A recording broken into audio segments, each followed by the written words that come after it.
The Olympic motto is Citius, Altius, Fortius, faster, higher, stronger. And athletes have fulfilled that motto rapidly.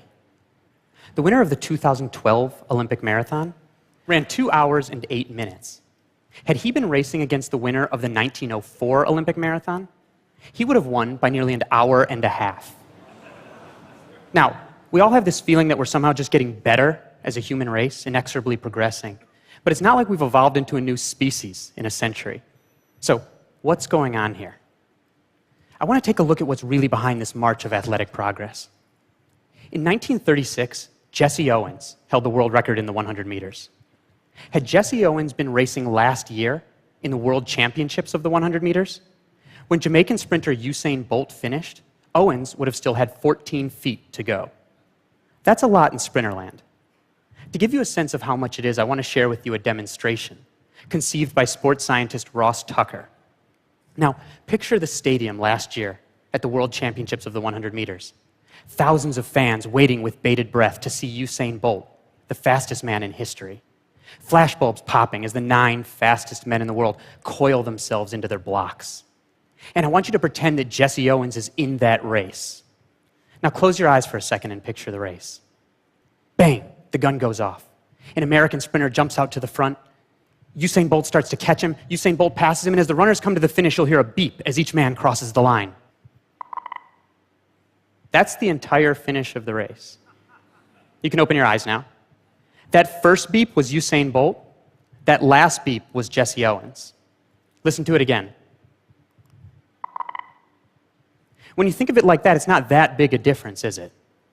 And then consider that Usain Bolt started by propelling himself out of blocks, down a specially fabricated carpet, designed to allow him to travel as fast as humanly possible.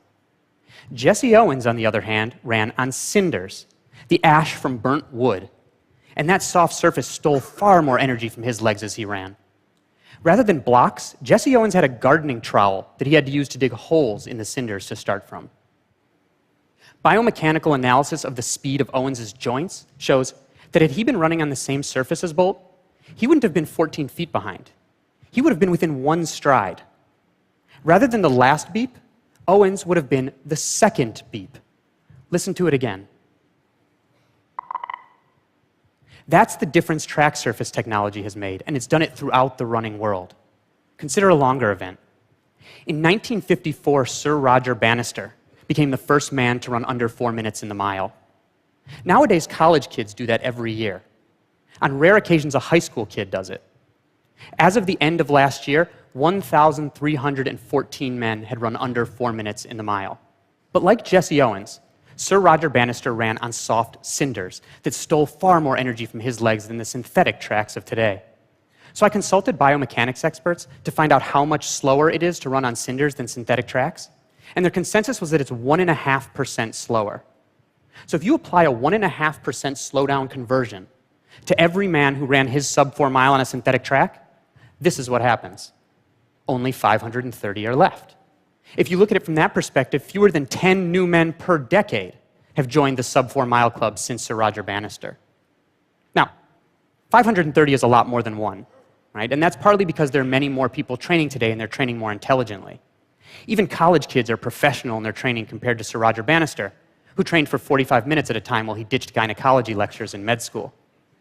And that guy who won the 1904 Olympic marathon in 3.5 hours, that guy was drinking rat poison and brandy while he ran along the course. That was his idea of a performance-enhancing drug. Clearly, athletes have gotten more savvy about performance-enhancing drugs as well.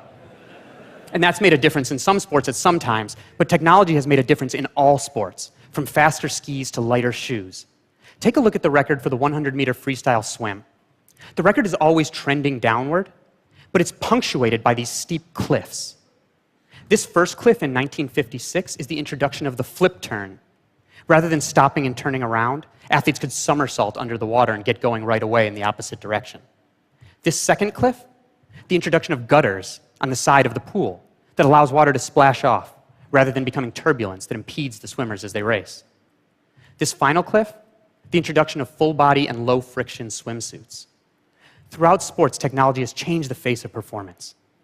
In 1972, Eddie Merckx set the record for the longest distance cycled in 1 hour at 30 miles, 3,774 feet.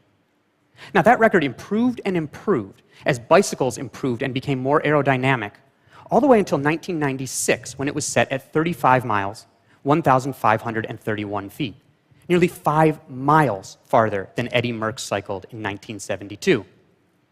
But then in 2000, the International Cycling Union decreed that anyone who wanted to hold that record had to do so with essentially the same equipment that Eddie Merckx used in 1972. Where does the record stand today? 30 miles, 4,657 feet.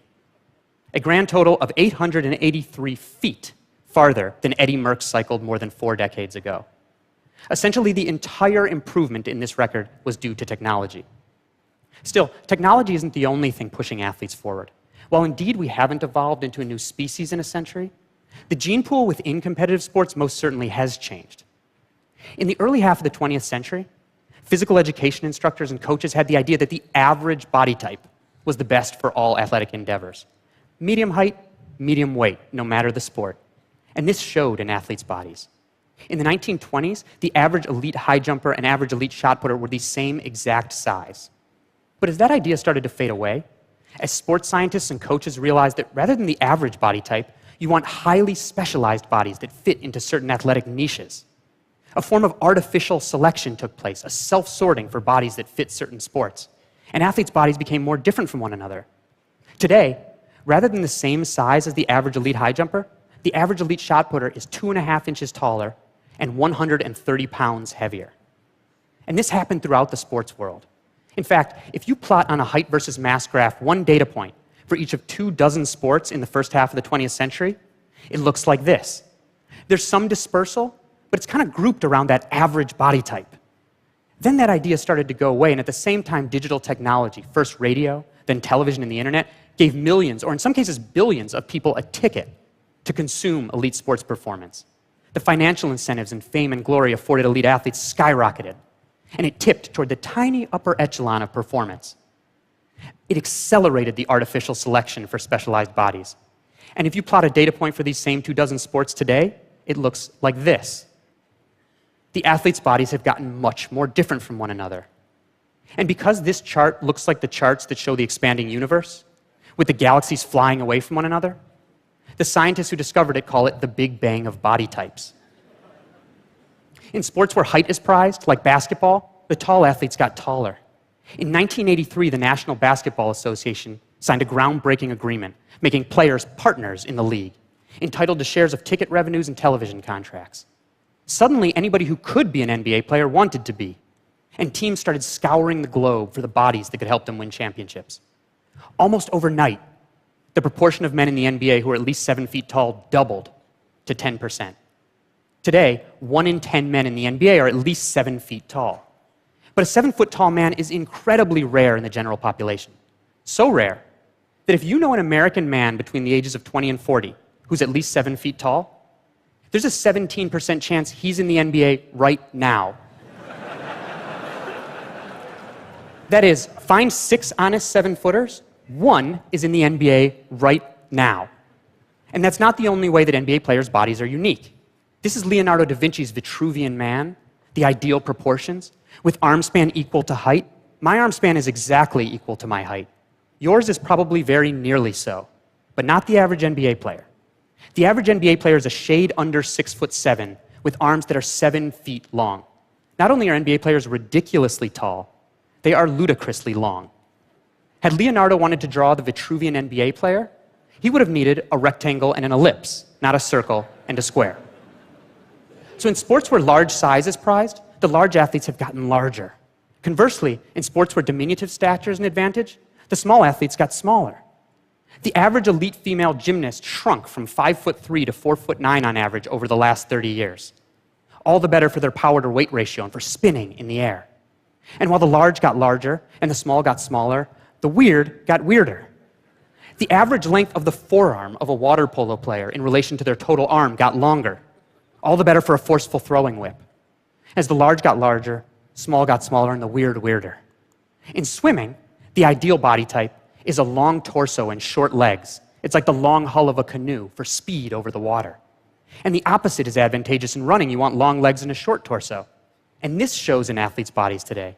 Here you see Michael Phelps, the greatest swimmer in history, standing next to Hisham El Garouj, the world record holder in the mile. These men are 7 inches different in height. But because of the body types advantaged in their sports, they wear the same length pants. 7 inches difference in height, these men have the same length legs. Now, in some cases, the search for bodies that could push athletic performance forward ended up introducing into the competitive world populations of people that weren't previously competing at all, like Kenyan distance runners. But we think of Kenyans as being great marathoners. Kenyans think of the Kalenjin tribe as being great marathoners. The Kalenjin make up just 12% of the Kenyan population, but the vast majority of elite runners. And they happen on average to have a certain unique physiology. Legs that are very long and very thin at their extremity. And this is because they have their ancestry at very low latitude in a very hot and dry climate. And an evolutionary adaptation to that is limbs that are very long and very thin at the extremity for cooling purposes. It's the same reason that a radiator has long coils, to increase surface area compared to volume to let heat out. And because the leg is like a pendulum, the longer and thinner it is at the extremity, the more energy efficient it is to swing. To put Kalenjin running success in perspective, consider that 17 American men in history have run faster than 2 hours and 10 minutes in the marathon. That's a 4 minute and 58 second per mile pace. 32 Kalenjin men did that last October. That's from a source population the size of metropolitan Atlanta. Still, even changing technology and the changing gene pool in sports don't account for all of the changes in performance. Athletes have a different mindset than they once did. Have you ever seen in a movie when someone gets an electrical shock and they're thrown across a room? There's no explosion there. What's happening when that happens is that the electrical impulse is causing all of their muscle fibers to twitch at once, and they're throwing themselves across the room. They're essentially jumping. That's the power that's contained in the human body. But normally we can't access nearly all of it. Our brain acts as a limiter, preventing us from accessing all of our physical resources because we might hurt ourselves, tearing tendons or ligaments. But the more we learn about how that limiter functions, the more we learn how we can push it back just a bit. In some cases, by convincing the brain that the body won't be in mortal danger by pushing harder. Endurance and ultra-endurance sports serve as a great example. Ultra-endurance was once thought to be harmful to human health. But now we realize that we have all these traits that are perfect for ultra-endurance. No body fur and a glut of sweat glands that keep us cool while running. Narrow waists and long legs compared to our frames. Large surface area of joints for shock absorption. We have an arch in our foot that acts like a spring. Short toes that are better for pushing off than for grasping tree limbs. And when we run, we can turn our torso and our shoulders like this while keeping our head straight. Our primate cousins can't do that. They have to run like this. And we have big old butt muscles that keep us upright while running. Have you ever looked at an ape's butt? They have no buns because they don't run upright. And as athletes have realized that we're perfectly suited for ultra-endurance, they've taken on feats that would have been unthinkable before. Athletes like Spanish endurance racer Kilian Jornet.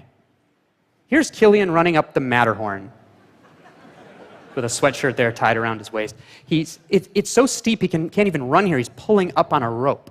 This is a vertical ascent of more than 8,000 feet, and Kilian went up and down in under 3 hours. Amazing. And talented though he is, Kilian is not a physiological freak. Now that he has done this, other athletes will follow, just as other athletes followed after Sir Roger Bannister ran under 4 minutes in the mile. Changing technology, changing genes, and a changing mindset. Innovation in sports, whether that's new track surfaces or new swimming techniques, the democratization of sport, the spread to new bodies and to new populations around the world, and imagination in sport, an understanding of what the human body is truly capable of, have conspired to make athletes stronger, faster, bolder, and better than ever. Thank you very much.